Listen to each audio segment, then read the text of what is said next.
Welcome to Mental Health Monday. My name is Mick Coyle. Coming up on the programme this week. Why do people self-harm? Generally because they're trying to cope with some kind of emotional distress. And as we've seen, certainly within our data, young people are experiencing more stress, more anxieties, more specific mental health disorders such as eating disorders. Often they talk about, the word of the year, and I think last year it was pandemic or furlough or something like that. Would be great. The word of the year for 2021 and beyond was empathy. We've seen real increases in adults reporting abuse within their home environment. That doesn't just go away because the world has opened up again. So mental health services like Kooth, like the NHS, are now having to pick up those pieces. And I'll be reminding you how you can make connections with mental health organisations within your community. It's Mental Health Monday.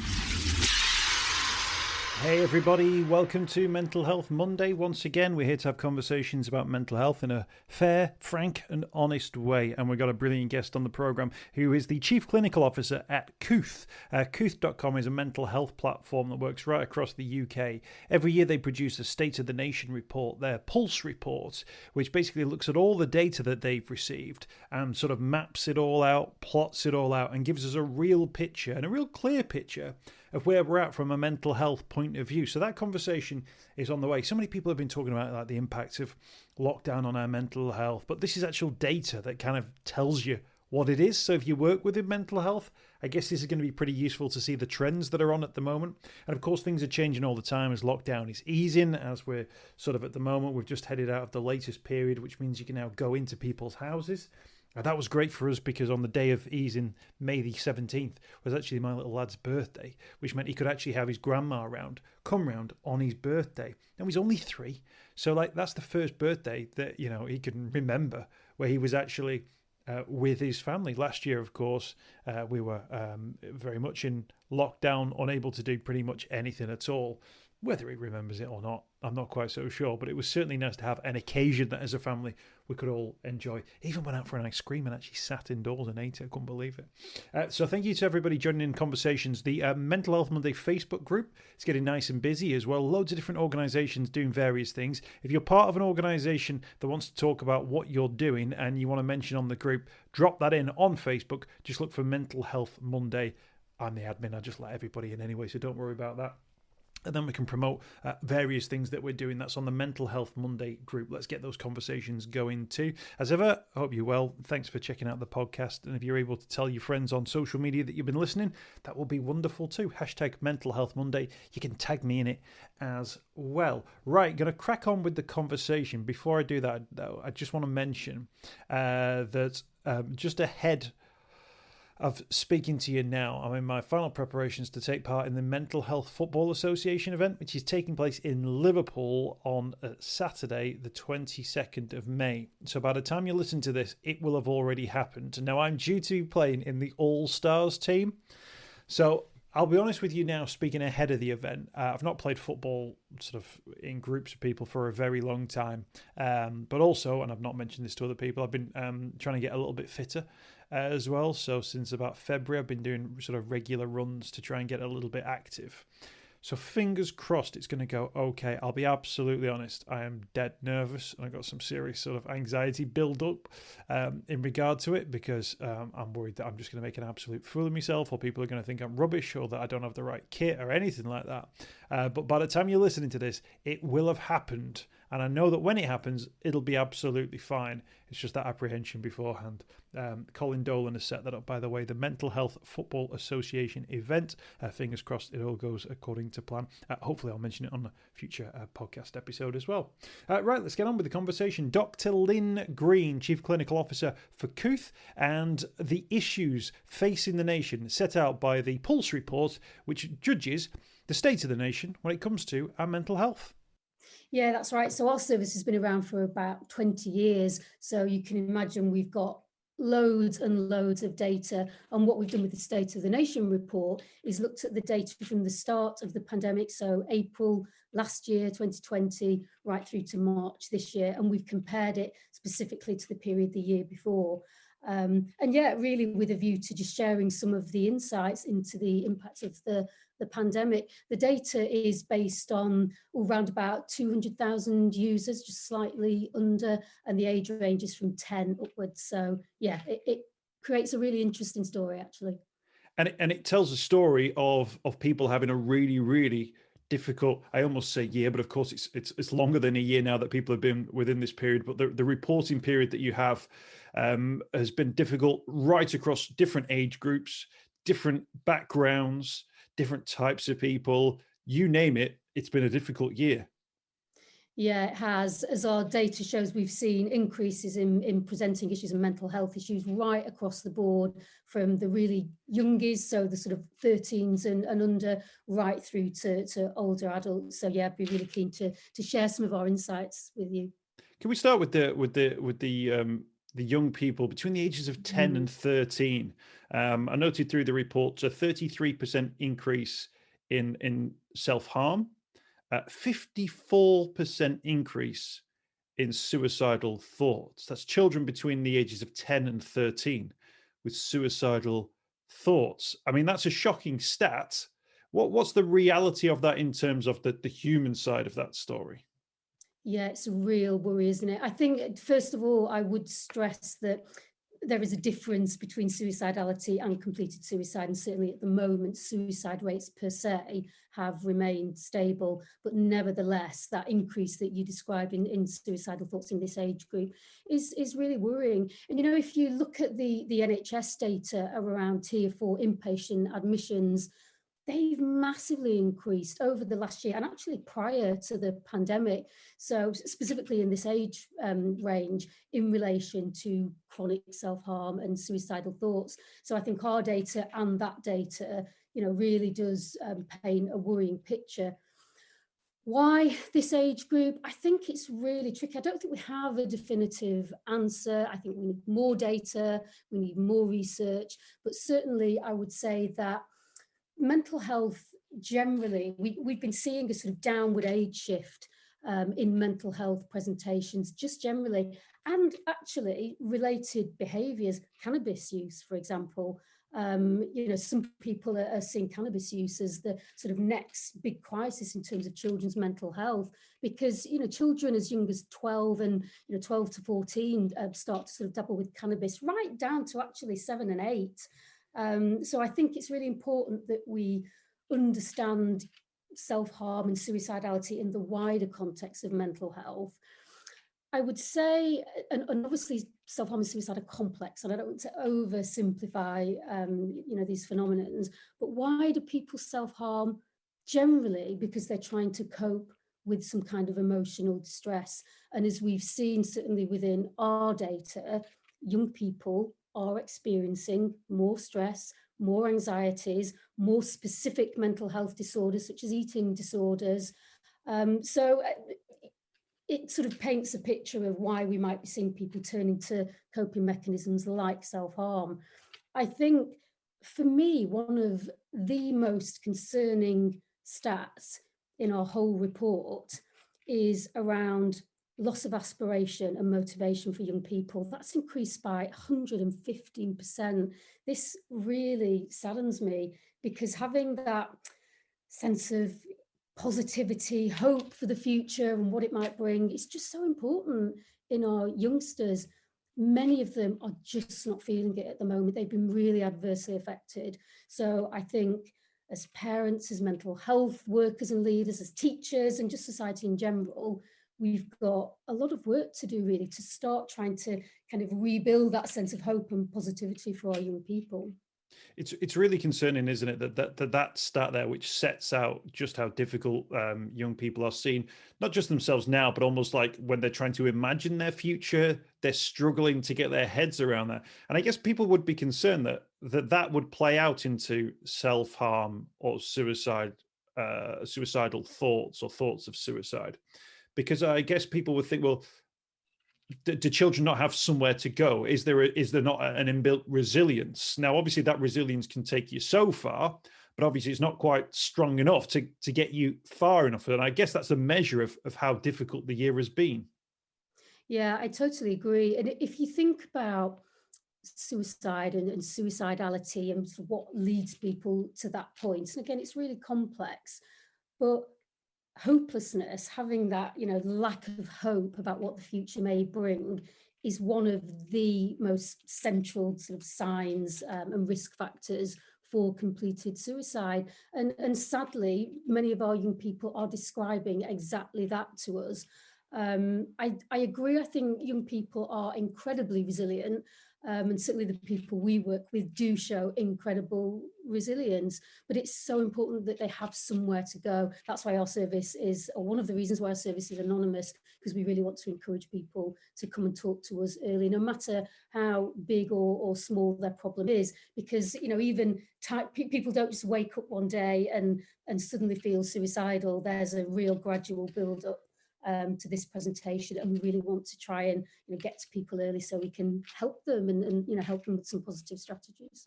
Can I, in terms of the last year, particularly for that 10 to 13 year sort of age group, where there was that disjointed, there was the no school, the home school, but then there was that period of people returning to school, and then a relatively normal summer before things really started to escalate towards the end of the year.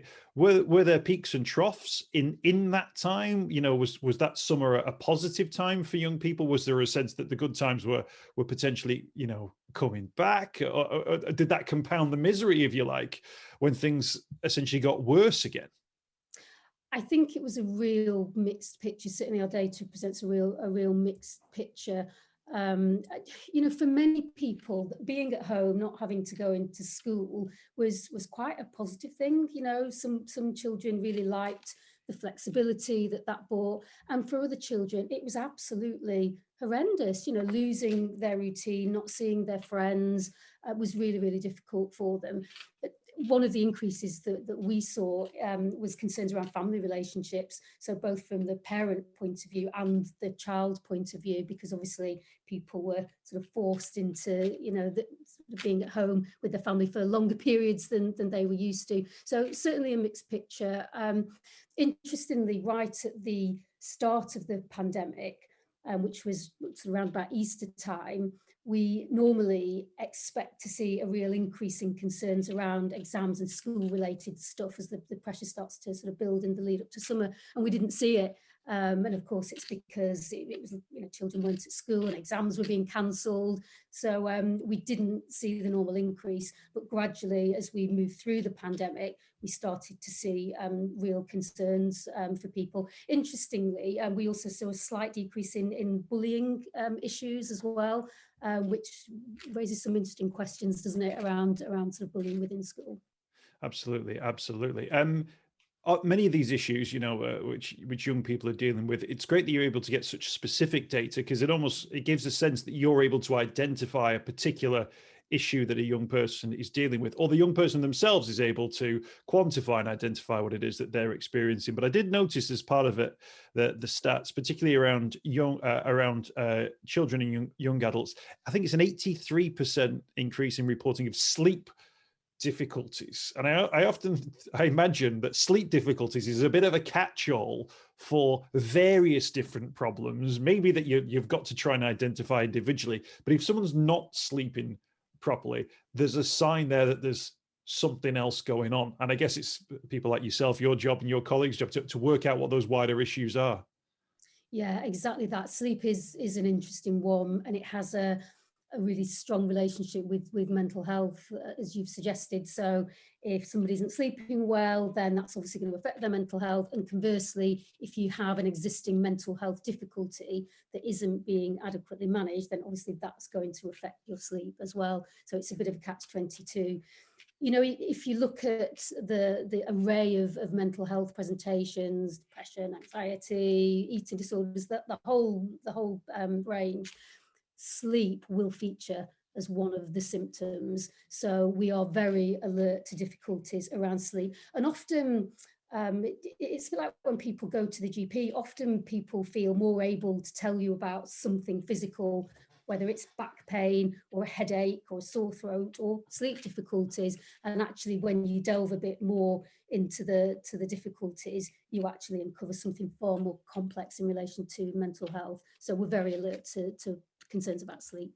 I often think like a prescription of sleep would be like the tonic that the nation would often need. I think this is more born out of being denied sleep through either work patterns that I've had in the past or when I became a parent, that you realize what a controlling factor that is within your life, that if it's denied to you, fine, for one day we've all had a bit of a bad night's sleep and we've just about survived the next day. But if it's constant and ongoing, it creates these sort of medium and then long-term issues, which I think as a parent, I think it takes sort of a good few years to sort of get back into normal routines and get back into those sort of normal patterns. But I guess if there's also things that are denying you sleep in the first place, with your brain running at a million miles an hour over various different issues, it creates this cycle which perpetuates all the difficulties, and I imagine makes them considerably worse. Yeah, I totally agree. And as a parent, I, doubly agree with what you've just said. It does take a while, I think, for your sort of body to get back into that normal routine. I think stress is an interesting one, isn't it? Because stress isn't a mental health difficulty per se, but if you think of mental health on a spectrum, then stress that isn't managed well is very likely to develop into a mental health difficulty, and vice versa, actually, a bit like sleep. And when people are stressed, obviously their mind, as you suggested, is sort of going round and round and round, worrying about things. It becomes really impossible for some people to get to sleep, or they fall asleep and then they start kind of waking up at intervals in the morning. And then, of course, when it's time to get up, they're just not well rested. So, yeah, sleep is hugely important when it comes to mental health. Let's talk about working adults as well. We mentioned the word stress and anxiety, reported increases again. Sadness, sleep difficulties as well, reported in working adults. Self-harm and suicide appear again. And I guess as well, we talk about young people, working adults. We say working adults, furloughed adults, working at home adults, working at home and homeschooling adults. Adults who've been made redundant or have been looking for work in that time as well. It's been a real mixed bag and a time of real uncertainty, hasn't it, during the last 12 months? Yeah, that's right. I think a bit like the children going back to school, it's been a mixed picture. Some adults have found the flexibility of remote working, not having to do the long commutes, being able to manage their day slightly better, have found that really welcomed and are actually really anxious about the return to work, whereas other adults have really, really struggled with that loss of routine, the loss of social contact. As you suggested, many people have been facing the threat of redundancy or have experienced that. And as they return to work, many have an ongoing concern about where they stand within their employment. So, and health anxiety as well, actually. Again, sort of at the start, and as we moved through last year, we saw huge increases in health anxieties. And of course, for many people, they were required to continue going into the workplace. Now, again, for some that will have been welcomed, for others, really concerning, not just for their own health, but for the health of sort of wider family members. So yeah, huge amounts of concern for our working age adults, as you mentioned. Sleep again, increased work-related stress, but also and particularly for those parents who were working at home and trying to hold down jobs whilst keeping an eye on the homeschooling. That created lots of stress, as you might imagine, and relationships became very strained within the family home. I think that echoes a report from the Unite Union that said that they had, I think, an 83% increase in reporting of stress and anxiety through their reps. And I think that echoes what you've just talked about there. But the factors were sort of varied as well, not just obviously the way you work, but also the health concerns that people had. The idea of, well, am I returning to work too soon? Does my boss, does the management structure fully understand the implications? Another series of stats came out from USDOR, the shop workers union, attacks on shop workers, who of course are big key workers throughout this period of time, on the up as well. And again, there'll be a lot of people who are furloughed thinking, well, it's not great this because I don't know what the future is going to hold. There'll be a lot of people as well going, well, I've got to go in and I'm on the front line and I'm experiencing, the worst effects as well. Yeah, I totally agree. There's some other interesting research that was carried out by the Chartered Management Institute, which is a partner of ours. They did a huge survey and found that nearly half of the people that they surveyed, the managers that they surveyed, believed that their mental health had been impacted as a result of the pandemic, but also a really significant number felt that the return to work had impacted or would impact their mental health even further, which is quite startling. And worryingly, only a small number reported that they would feel confident accessing the in-house support programs, the EAP programs. And that's concerning as well, because it suggests, I mean, maybe not completely surprising, but suggests that there is still quite a big stigma attached to mental health. And if you think about that stigma within the workplace, and as we've just identified, many people are worried about their job security, the thought of sort of going in with an added problem and being seen as the weak link at work is not very attractive to people. So it raises a real dilemma. Should people, we keep telling people you need to get early help, you need to speak out, but there's some very real anxieties about doing that.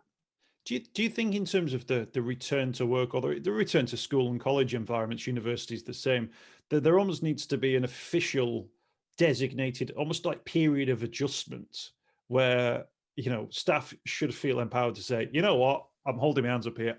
I can't do it today. This isn't going to work for me today. Because of course, our lives have changed a little bit, and school pickups and school drop-offs and childcare and all those things, looking after the dog and all of those things have kind of changed, that if they suddenly go, right, everybody, everyone's vaccinated, go back to work, there's a danger then that creates so many other problems that then has a longer term negative impact, that we almost need to have a period of flexibility as people find a new way of working, maybe.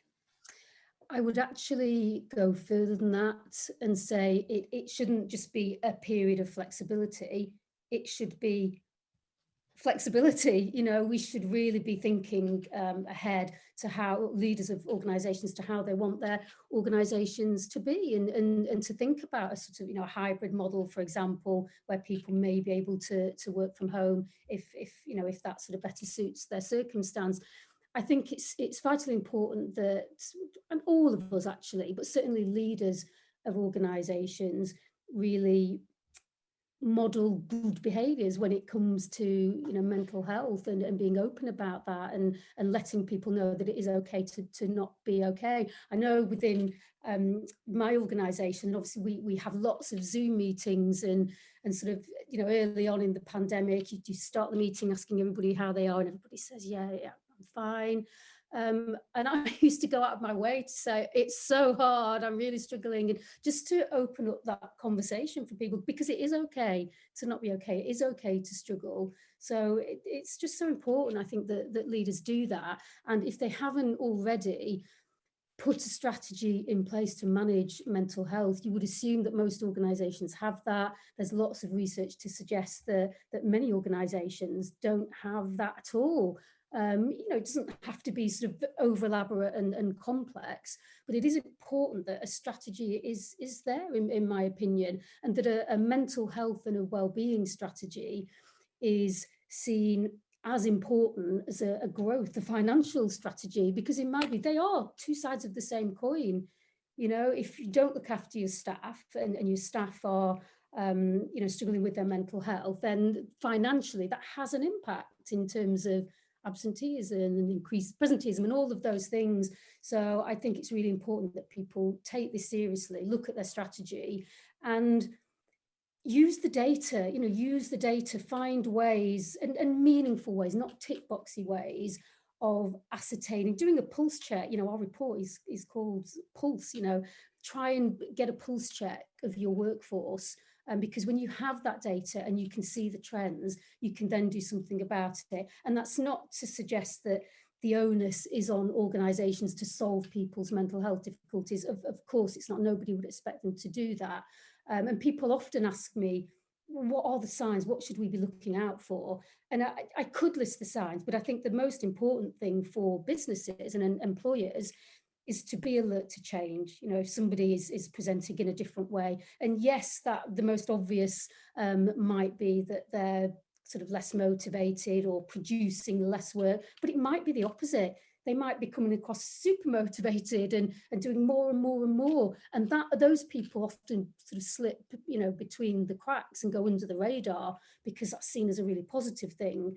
But if it's unusual, it might be a sign that, you know, they're increasingly feeling stressed and are overcompensating, for example. So I think looking out for change is really important. And some, again, mental health, see it on a spectrum. Some difficulties can be nipped in the bud through, you know, a friendly conversation and a bit of time out. But at the other end of the spectrum, some people will need specialist support. So it's important that organisations know where to direct people to. Yeah, often they talk about, you know, the word of the year, and I think last year it was pandemic or furlough or something like that. Would be great. The word of the year for 2021 and beyond was empathy.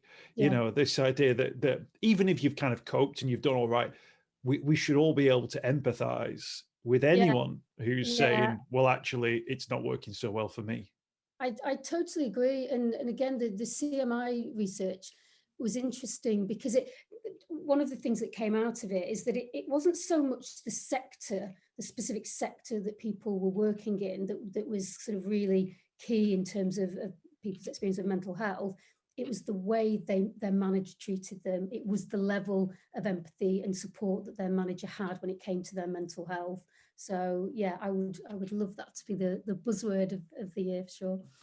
We mentioned, and you mentioned at the start of the conversation, eating disorders, and I just wanted to sort of make sure that we had this conversation because it strikes me, and there's been sort of some high-profile sort of cases in the media around this as well, and I just wondered what were some people might consider eating disorders not to be something you would associate with the sort of situation we've experienced. They may think, well, surely an eating disorder's to do with something else. Can you just sort of frame that for us in terms of why eating disorders might become an issue? And you've seen I think a 51% increase in young people reporting eating disorders. Yeah, I'm sure. So eating disorders in terms of our young cohort now represents around 9% of our overall presenting issues. And that may sound low, but it's not, and it's double roundabout what it was the year before. And as much as, relatively speaking, when it comes to mental health, eating disorders are less common, you know, compared to things like anxiety and depression and so on. However, they are incredibly serious. Eating disorders have the highest mortality rate of any of the mental health disorders. And, you know, anybody who has either worked in ED services, as I have, that's sort of my main clinical background in the NHS, or has experienced an eating disorder or lived with somebody with an eating disorder will absolutely not be surprised at this increase at all. We all predicted that this would happen, and sure enough it has, right across the age range actually. You know, we're now seeing with children and young people services specifically, sadly, we're seeing the waiting list for specialist services just go up and up and up. And it's a real shame because the government had put a lot of money into children's eating disorder services, and we were really starting to see some improvements in terms of people getting that early help that's so vital. So how does it relate to the pandemic? Eating disorders are complex, like all mental health presentations. One of the most central elements of an eating disorder in terms of the development of an eating disorder, but also the maintenance of it, and ultimately actually the recovery from it, is control, sense of control. Now, sense of control has been adversely affecting all of us, I would say, to a greater or lesser extent during this pandemic in terms of the restrictions that we've had. But for somebody with an eating difficulty or vulnerabilities to developing an eating difficulty, where that sense of control is so important, their exercise has been restricted. There have been concerns about being able to go out to shops to buy foods that they want. Their routine's been up and down, all of these things have really impacted people with eating difficulties. And also, if you think, you know, we're talking on Zoom now, most of us have spent a lot of time on Zoom or equivalents, where you're looking at yourself all the time, body image, huge issue for people with eating difficulties. And when they're constantly looking at themselves, again, it sort of exacerbates the need to check and the sort of questioning around sort of, body image related stuff. So there are some real key issues. Of course, treatment's been affected as well. So, for many people who were accessing treatment, some of their treatment routines have been disrupted, which has had an impact. And I mentioned before the importance of early help with any mental health difficulty. Absolutely, with eating disorders, the sooner you get help, the quicker you will be and to recovery, and the better your prognosis will be. Many people have been anxious about sort of going out to face-to-face services as a result of the pandemic and some of the health anxieties. So there are all sorts of issues which, frankly, have been a recipe for disaster when it comes to people with existing eating disorders, but also those who are vulnerable. And we've seen both of those groups. So people who were partway through treatment and indeed on their way to recovery slip backwards, but we've also seen people develop eating difficulties for the first time. Thanks for answering that question. It was a comprehensive answer, but I knew you had sort of real expertise in it, and I think it sets it out, importantly as to why it's such an important topic. Can I ask you finally, Dr. Lynne, in terms of the State of the Nation report sets out, how things have been in the last year, and we've talked about that sort of adjustment period as we return to quote normal life. But for a lot of people, normal life wasn't working for them anyway, and you guys have been up and running for a long time anyway in terms of everything that went before we got into a pandemic. So is there a graph somewhere in your office which kind of goes, well, here's where things are now, here's how long we think it'll take to get back down to normal, and then we can concentrate on normal levels of issues again? Does that graph peak now? Has it already peaked? Does it have like a plateau which then fades down? Is everything back to normal by 2024? How are you sort of viewing how things might play out in the next sort of 12, 18 months and then beyond? Well, my short answer to that is that we don't know, and I would love to have such a graph. I think the key thing for us and providers of service is that we continue to use our data to inform our next steps and our recovery plan. I don't think anybody really knows the long-term impact of this pandemic, and as you've suggested, just because the world is opening up again, that doesn't suddenly mean that everybody's problems disappear. I've talked a bit about the spectrum of mental health, and as I said, we see people at all ends of that spectrum. We've seen real increases in adults reporting abuse within their home environment. That doesn't just go away because the world has opened up again. So mental health services like Kooth, like the NHS, and the various sort of charity providers and others are now having to pick up those pieces and make sure that we've got the right level of support so we can meet the varied needs of our population, whatever that might be. And I think alongside the importance of the data, you can't do anything without data. You can't plan ahead unless you've got good data. And it isn't just about the data from Kooth. That's one part of the jigsaw puzzle. It's about all of the data. Now is the time for us to really pool what we know because we need to be, it sounds a bit trite, but we need to be in it together. There is no one saviour here. There is going to be no one provider who will solve these issues going forwards. The NHS, quite timely, are moving to more integrated care systems. That's their new model. And as part of that, they will be, really looking at how we can sort of plug in different sectors and different providers, including digital, for example, for early access to treatment or for step-down care or for alongside sort of specialist treatment. And that's what we need to do going forwards. Use the data to inform where the gaps are and where the needs are nationally and within sort of local geographies, because there are differences, and then work collaboratively in order to find the solutions. Dr. Lynne, thank you so much for your time today. Really appreciate you speaking to us. The State of the Nation report is out now. People can find out more information at kooth.com with a K, KOOTH.com, and really appreciate you joining us on the programme. Thanks for having me. I hope you've enjoyed this week's podcast. Thanks for checking out Mental Health Monday. My name is Mick Coyle. You can find me on Twitter at Mr. Mick Coyle. You can also find me, Mick Coyle, on Facebook as well. Don't forget, if you want to speak to somebody about your mental health, you can do so. The Samaritans, free to call on 116 123. You can find mental health services where you are. Just look for the Hub of Hope. Type in your postcode. It'll find those mental health services close to you. And for support in a crisis, you can text SHOUT to 85258. That's if you're experiencing a personal crisis, you're unable to cope and need support. Shout to 85258. That's a text line. Do get involved in those services. In an absolute emergency, always remember the number to call is 999. Thanks for downloading the podcast this week. We'll be back next week with more Mental Health Monday.